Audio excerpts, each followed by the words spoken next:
नमस्कार फ्रेंड्स, मैं हूं सिकंदर कुमार और आप देख रहे हैं हमारे YouTube channel Sikandar study centre. चलिए दोस्तों, नेक्स्ट प्रश्न को हम सोल्यूशन करते हैं। क्लास 10th का मैं डॉक्टर के सेशन है वो की एक्सरसाइज 4.3 का प्रश्न संख्या 4 का सोल्यूशन करते हैं।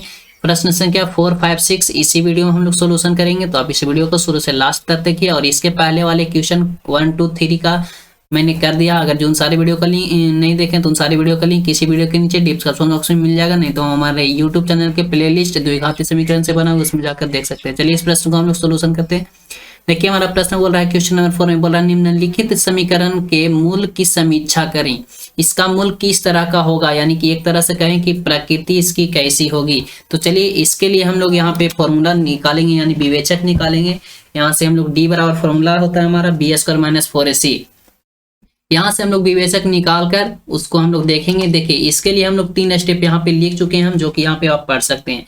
जब डी का मान, यानी कि आप विवेचक निकालेंगे तो डी का मान आपका 0 आ जाएगा, यानी कि 0 आएगा। इसको सॉल्यूशन करके, ये समीकरण को सॉल्यूशन करने के बाद 0 आएगा तो उसका मूल वास्तविक होगा और समान होगा। ठीक है, ये हमारा रूल्स है, 3 रूल्स है। सेकेंड रूल्स ये है कि डी का मान अगर जो आपको 0 से बड़ा आता है, यानी कि डी का मान 2, 3, 5 ऐसे आ जाता है, तो आपका मूल होगा वास्तविक होगा भी और असमान होगा। वास्तविक तो होगा लेकिन असमान होगा।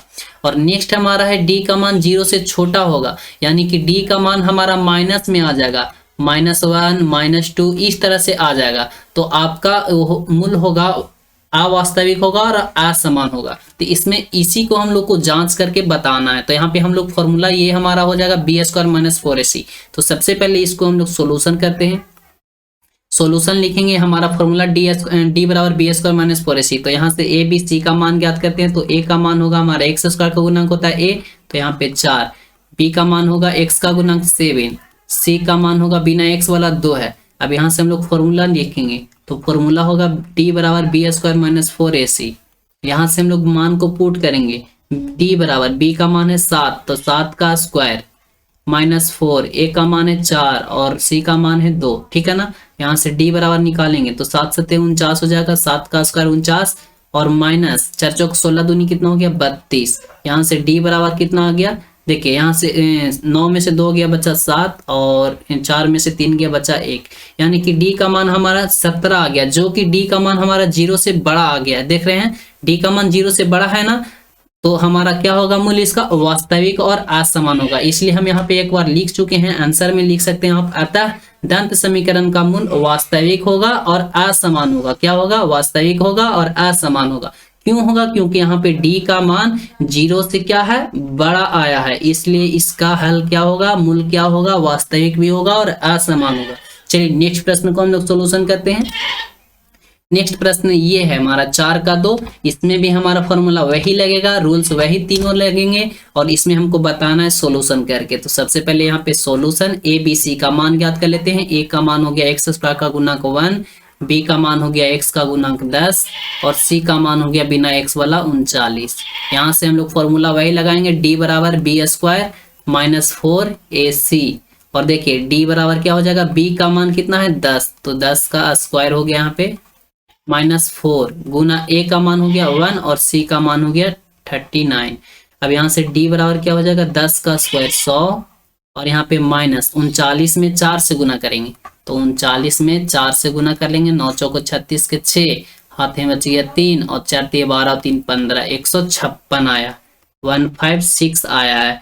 d बराबर क्या आ गया, यहाँ पे घटाएंगे तो देखिए क्या आएगा, -56 आएगा। तो d का जो वैल्यू आया वो हमारा d का जो वैल्यू आया वो क्या है, 0 से छोटा आया है, 0 से छोटा आया। देख सकते हैं आप 0 इस साइड क्या होता है -1 -2, तो 0 से छोटा ही ना आया। क्यों आया 0 छोटा, क्योंकि हम माइनस में आ गया।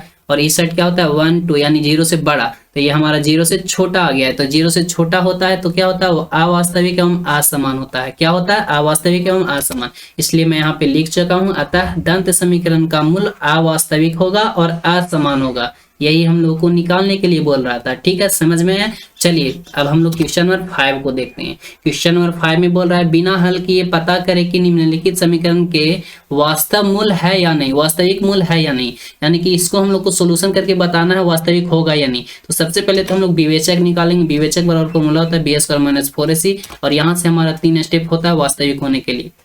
वास्तविक होने के लिए 2 बात, यहाँ पे डी बराबर हमारा डी का जो वैल्यू आना चाहिए इसका 0 आना चाहिए, और सेकेंड है हमारा डी का जो मान होना चाहिए वो 0 से बड़ा होना चाहिए, यानी कि डी का मान हमारा 1 2 3 4 5 इस तरह से आना चाहिए, वो भी प्लस में आना चाहिए, तो हमारा वास्तविक होगा। ठीक है ना।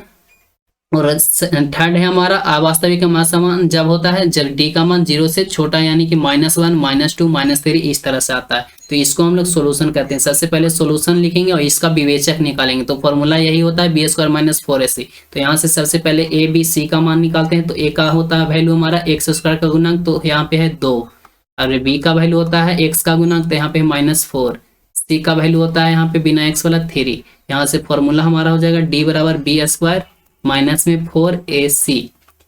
यहाँ पे d बराबर हो जाएगा, b का वैल्यू कितना है -4, तो -4 का स्क्वायर हो जाएगा -4, a का वैल्यू कितना है 2 और c का वैल्यू हमारा 3। यहाँ से d बराबर क्या हो जाएगा, 4 का स्क्वायर 16, माइनस माइनस तो प्लस होगा, यहाँ माइनस 4 दूनी 8 3 की कितना हो जाएगा 24।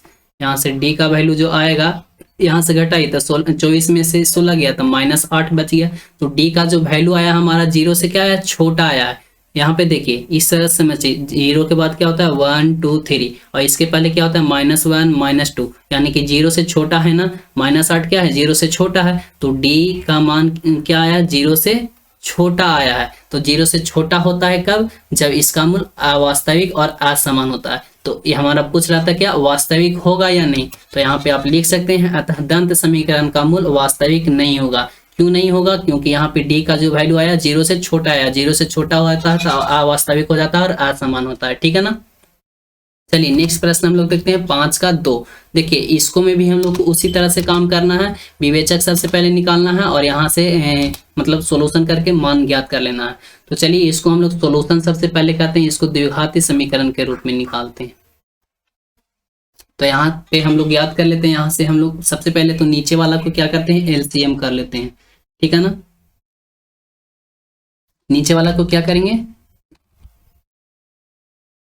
तो यहाँ पे हम लोग क्या करते हैं एलसीएम सबसे पहले करते हैं, तो एलसीएम ले लेते हैं। देखिए यहाँ पे नीचे में क्या हो जाएगा, एलसीएम लेंगे तो 9 आएगा, यहाँ भागा देंगे तो 1, 9 में y से गुना होगा 9y का स्क्वायर हो जाएगा, माइनस यहाँ भागा देंगे 3, 3 दूनी कितना हो जाएगा 6y, और प्लस में यहाँ क्या हो जाएगा 1 आएगा इक्वल टू 0। तिरछा तिरछे गुना करेंगे तो ये 0 हो जाएगा, यानी कि हमारा यहाँ पे आएगा 9y का स्क्वायर माइनस में 6y और प्लस में 1 और इक्वल टू 0। अब इसमें हम लोग विवेचक निकालेंगे, विवेचक यहाँ पे हम लोग सबसे पहले ए बी सी निकालते हैं। तो ए जो होगा हमारा यहाँ पे 9 होगा, और बी जो होगा यहाँ पे -6 होगा, और सी जो होगा यहाँ पे 1 होगा। यहाँ से डी बराबर फॉर्मूला होता है हमारा b² - 4ac, तो b² माइनस में 4ac। यहाँ से वैल्यू पुट कर देंगे, डी बराबर क्या आएगा b², तो b यानी 6 का स्क्वायर -4 गुना a का मान हो गया 9 और c का मान हो गया 1। यहाँ से d हो जाएगा हमारा 36, 6 6 36 हो जाएगा, और -9 चौको 36 हो जाएगा। d का जो वैल्यू आया हमारा यहाँ पे 0 आ गया।